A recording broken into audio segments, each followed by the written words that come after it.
کتنا خوش نصیب ہے وہ شخص کہ جب اس کو موت آئے تو قرآن پڑھ رہا ہو۔ ہمارے یہاں مسجد میں ایک بزرگ ہوتے تھے اور وہ سورۃ یاسین بہت پڑھتے تھے۔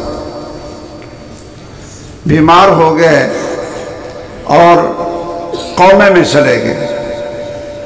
میں بھی ان کی تیمارداری کے لیے گیا، زبیر صاحب کے والد۔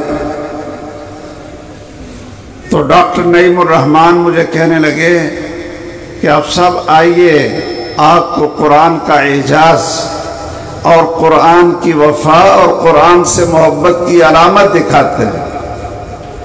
انہوں نے چابی پکڑی اور وہ بزرگ قومے میں تھے، نہ سنتے تھے نہ بولتے تھے اور نہ ہی کوئی حس اور شعور تھا۔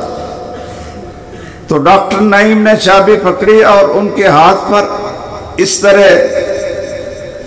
ذرا رگڑ کر لگائی تو وہ سورۃ یاسین کی تلاوت کرنے لگے۔ کچھ دیر تلاوت کرتے رہے، پھر خاموش ہوئے۔